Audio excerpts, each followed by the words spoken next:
25 miles outside Shanghai is one of China's most significant scientific establishments. Here they make lasers and fire them into the night sky.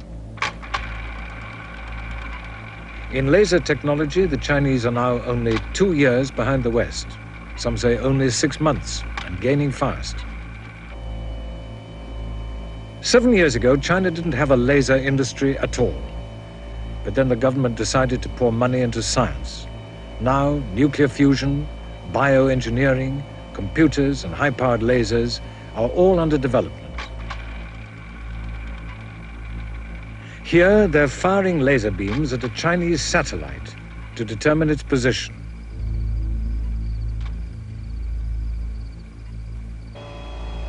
It all looks much as it would in the West. And yet, Chinese science was historically quite different. For 3,000 years, the Chinese understood the universe another way.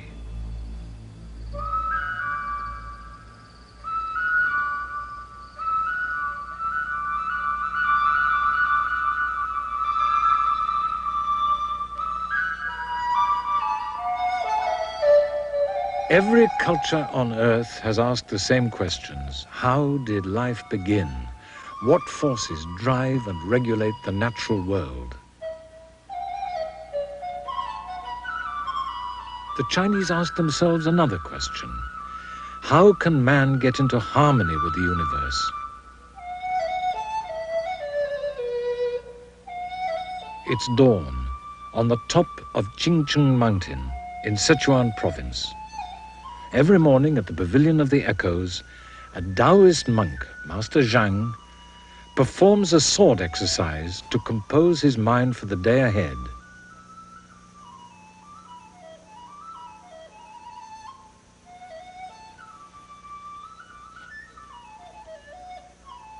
Master Zhang is teaching young Taoist novices. They will learn from his example how to achieve a perfect sense of balance.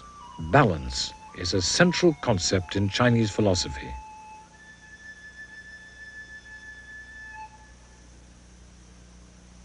Another monk, Master Fu, practices Qigong, deep breathing.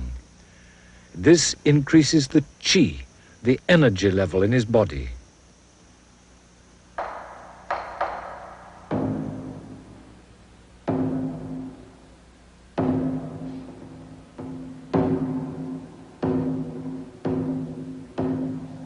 Qi, meaning vital energy, is another central idea in Chinese thought.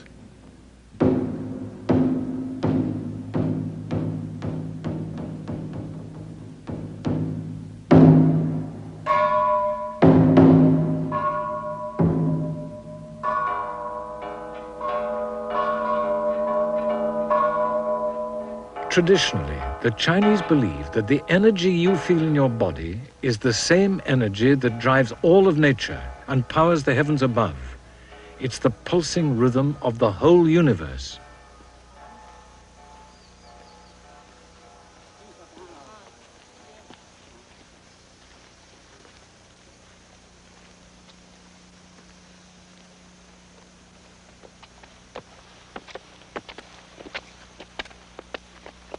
To the Taoist, the landscape is alive.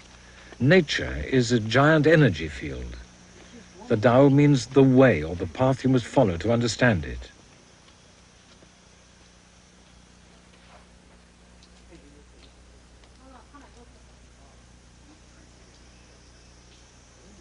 Ideally, the heavens, the earth, and man are all in balance, in perfect harmony.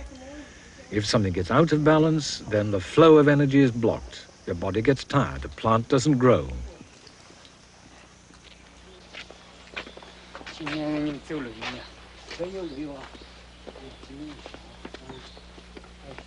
This view of reality was not confined to Taoist monks.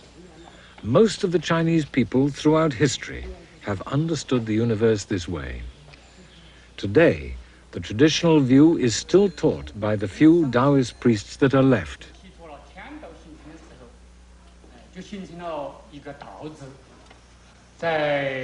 2000年以前呀，在这个老子我们的战国时候，春秋末，老子就对道德有个全面的阐释，阐释后就提出了一个道德经。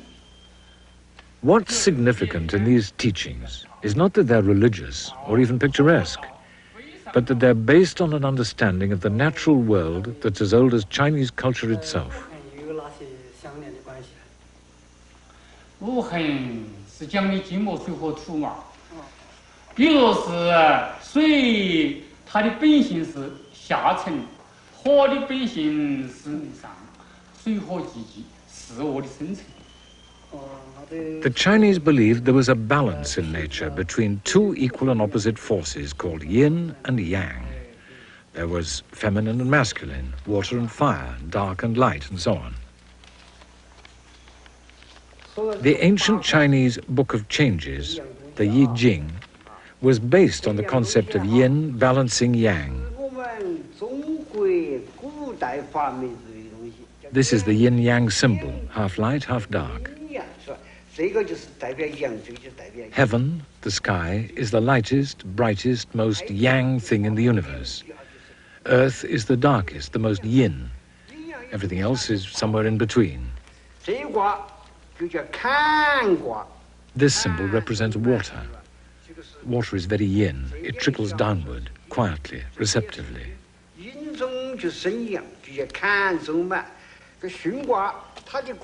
What he's drawing now is the symbol for the wind. Wind is active, relentless, more yang, more masculine.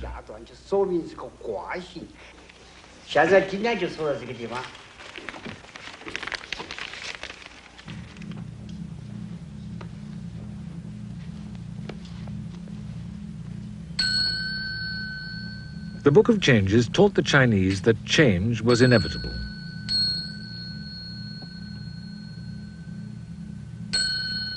It proposed that changes happened when the yin and yang moved out of balance. This is an idea which still governs one aspect of everyday life in China. To this day, the Chinese analyze personal illness in terms of too much yin or too much yang in the body.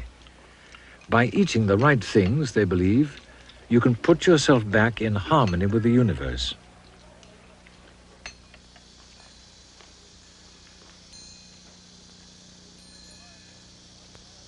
Every so often, a group sets out from the monastery to gather herbs. They'll spend half a day on the mountain, looking for plants that will balance the yin and yang of their body and restore natural energy. Holistic medicine has been understood for at least 4,000 years in China.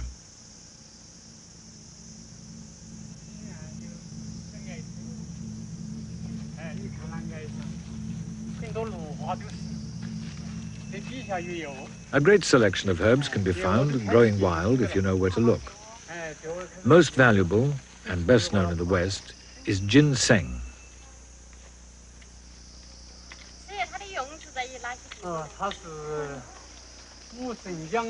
Ginseng is said to increase the yang element of the body, to heat it up, improve blood circulation, and most importantly for some, to increase male potency. But there are many other roots and plants to be found here on Qingcheng Mountain.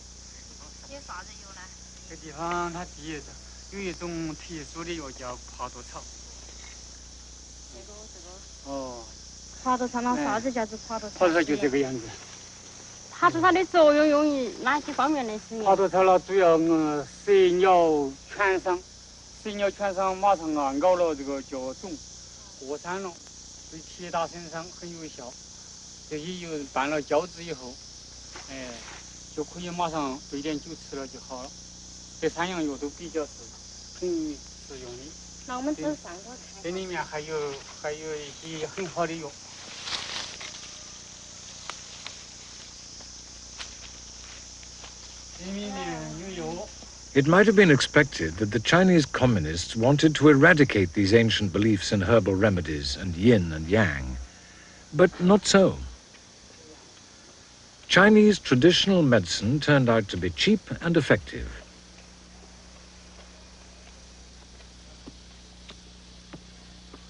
20 years ago, the barefoot doctor became a feature of communist China. Today they do have shoes and carry some Western antibiotics. But many of the treatments they bring to the villages are rooted in traditional Chinese medicine.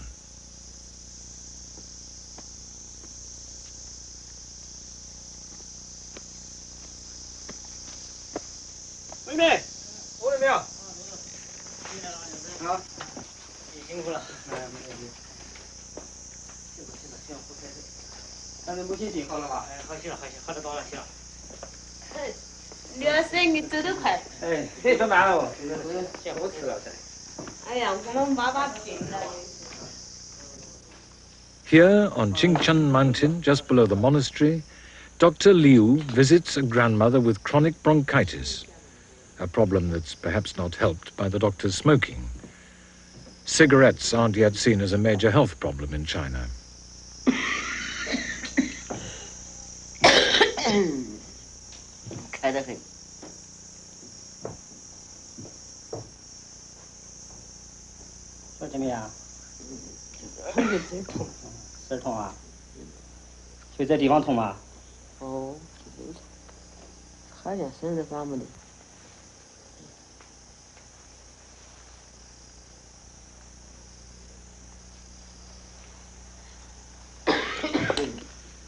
Chinese doctors set great store by taking the pulse and observing the patient's qi se, literally the way their energy looks.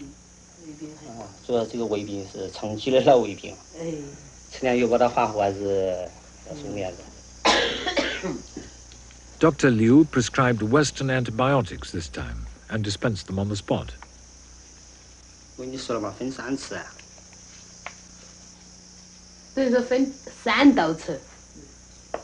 If the family need herbs as well, they'll gather them from the mountains. But keeping healthy, balancing the yin and the yang, aren't just the preoccupations of monks and country folk. This man lives 40 miles south in Chengdu City, and health is his livelihood. He's a cook at the Tongrentang restaurant, preparing dishes that carefully balance the customer's yin and yang, and preparing them in great quantity. This is, surprisingly, a Chinese health food restaurant.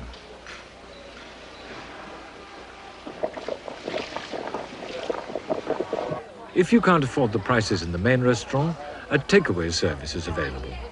Chicken and duck cooked in special herbs from the mountains. You bring your prescriptions and pay in advance. At the pharmacy counter, you can buy extract of lung grass or deer antler and increase your yang at home. But the claim to fame of the Tongrentang is its restaurant and kitchens. Here, the aim is to create dishes which will prevent or cure any illness known to man.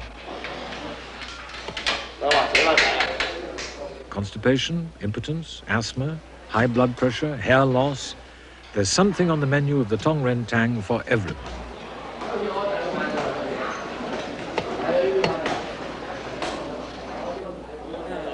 Some of the ingredients are hard to believe, but they claim they're effective. The elixir of life is not yet on offer, but a number of old men attribute their longevity to careful balancing of yin and yang in their meals.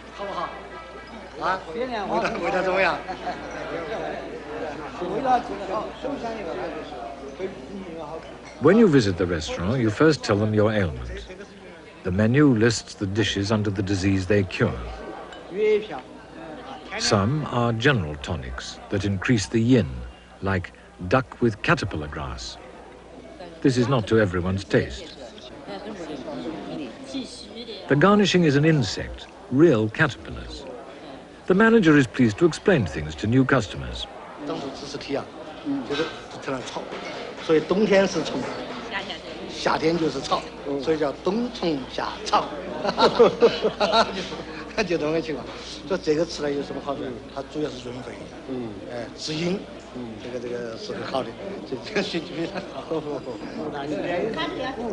Some of the customers find the dish faintly disquieting, but the idea of yin and yang is as familiar to them as anything could be. It's curious for a Western visitor to find caterpillars or fungus or snake on a restaurant menu. It's even more of a shock to visit a modern hospital down the road and find displays of stuffed monkeys. These specimens seem fit for an alchemist's cell rather than a hospital. But none of this is a surprise for the Chinese. There's a hospital of traditional medicine in every large town.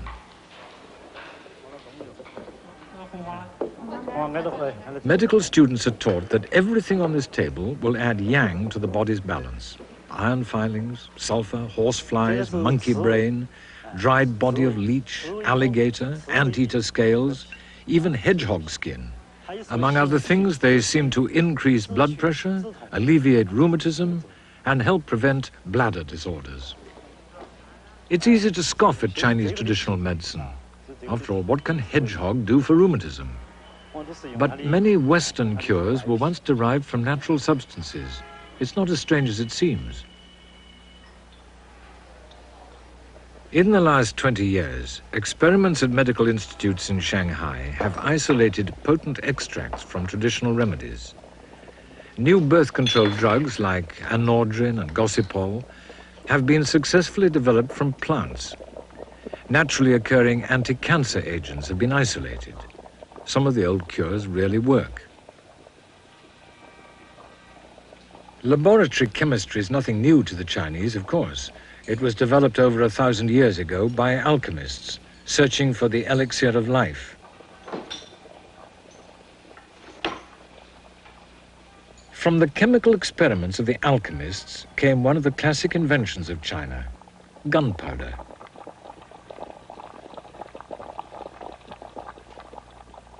This is a replica of an early rocket-assisted arrow, designed around the time of the Battle of Hastings and used by both sides in the Chinese-Mongol Wars.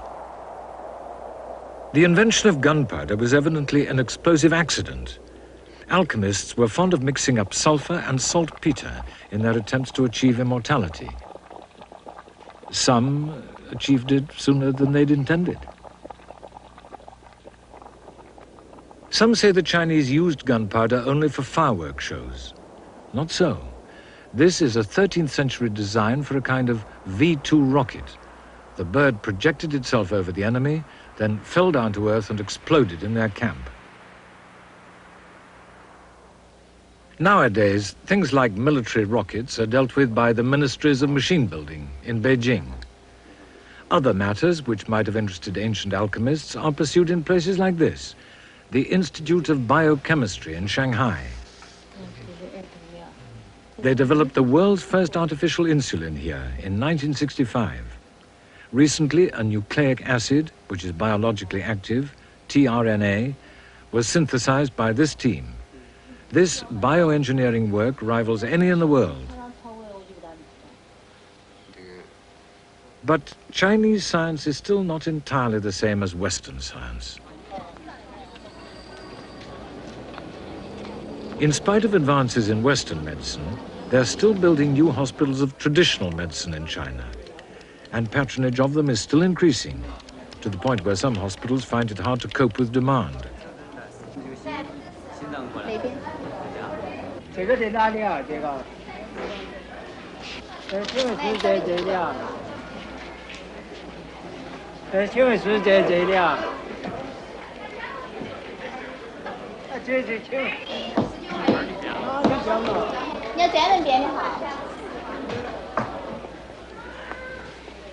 The Chengdu Traditional Hospital deals with 1,500 patients a day on average.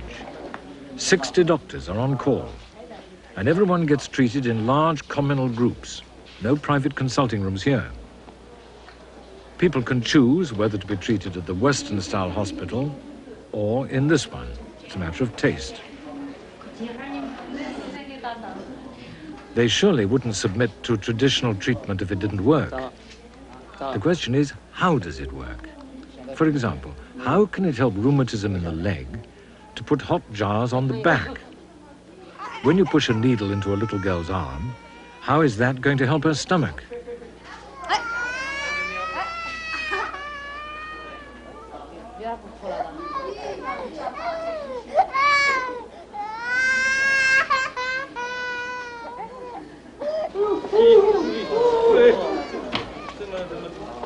A traditional Chinese doctor sets out to understand the whole human being who confronts him. This man's problem is his leg, or so it would appear initially.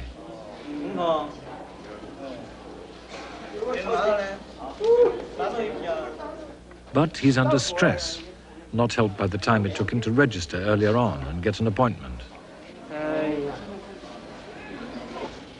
Although the final treatment will be local and often very much to the point, the initial approach is to the well-being of the whole person. Is he well? Does he look well? Chinese medicine sees the human body as a complete organism. The mind and the body are not separate. That's particularly true of acupuncture.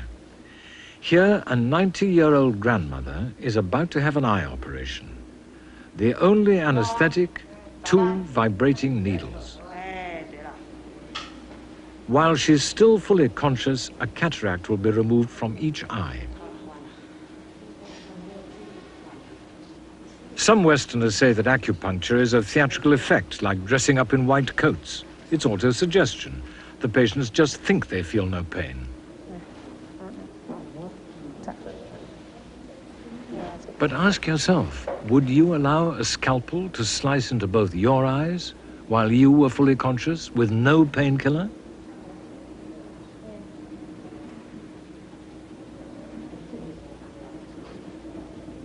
The operation is a complete success. With the patient still conscious, the doctor is able to ask her, "How many fingers am I holding up?" And she's able to answer correctly, after being blind for 5 years. But there are still doubts about acupuncture in the minds of Western scientists. So the Chinese have developed some disarmingly simple experiments to prove their point. They paint a heat-absorbing liquid on a rabbit's nose. The animal is suspended opposite a lamp, which is then turned on. How long can the rabbit stand the heat of the lamp on its nose?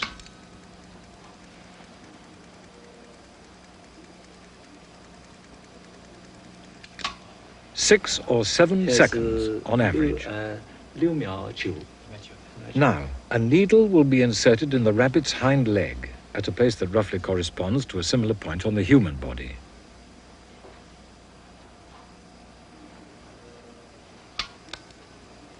Sorting out the pain-killing acupuncture points on animals is not easy, but you soon know if you've been successful.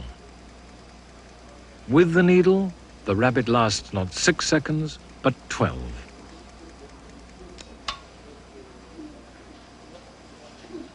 To understand how and why acupuncture works isn't easy. It's based on an understanding of the human body that goes back at least 1,000 years. Models and charts have been developed to show how mysterious energy lines join the primary acupuncture points. This simply makes no sense to Western doctors. But one thing is significant. Most of the points correspond with important nerve junctions, as we know them. It may be that acupuncture needles stimulate one nerve, which in turn overrides the pain signals coming in from another. In China, however, they explain it differently. They say that energy is meant to flow freely between our various organs and limbs. If yin and yang get unbalanced, then the energy flow is blocked. Cupping with hot glass jars is meant to release the energy flow. This patient has a chronic bladder defect, so jars were placed near the kidneys, as you might expect. But in addition, a needle is inserted in the back of the patient's calf. According to the acupuncture map, an energy line or meridian connects this point with the bladder. A problem with the bladder means too much water, too much yin, and that can lead to rheumatism. To prevent that, a third point on the sole of the foot is stimulated with glowing cigars made from the moxa plant. This will add yang and finally bring the body back into balance. That's the Chinese explanation. The government prefers to stress the scientific basis of traditional Chinese medicine, but no one can deny that it's rooted in ancient philosophy. Above the doctor is a wall chart that reminds the patient of the connection between her energy and that of the cosmos. The message is that the same qi drives the sun and moon as drives her. Her yin and yang should be balanced as should the yin and yang of earth.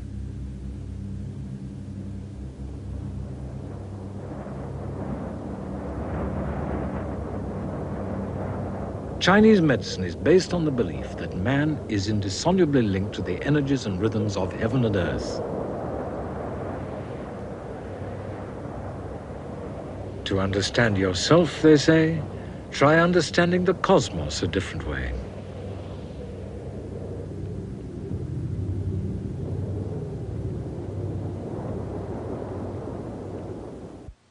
China is a country with a long tradition of technological accomplishment. In Chinese schools, children are taught that while the people of Western Europe were still living in mud huts, their country was producing such wonders as the compass, gunpowder, silk, and a profound understanding of astronomy. Professor Rhodes Murphy, how would you assess this legacy? Well, the Chinese were very good at observing and at keeping records and keeping them over a long period of time so that they could learn from previous generations. And they produced, therefore, a good empirical understanding of things and a lot of practical applications, a pragmatic kind of technology. A good example is the invention of paper and printing, a very important one, by the way, which later spread to the West, and which we're all indebted to. Another would be the development of watertight compartments for ships. Also an excellent idea, you may say common sense, but it was the Chinese who did it. What they didn't do so much of was to get into the theoretical realm, to inquire into the nature of abstractions in the nature of the physical universe. And that's the big basis of modern Western science, of course. Thanks very much. Next time, we'll look at science and technology today, and we'll talk about China's efforts to keep pace with the scientific community in the West.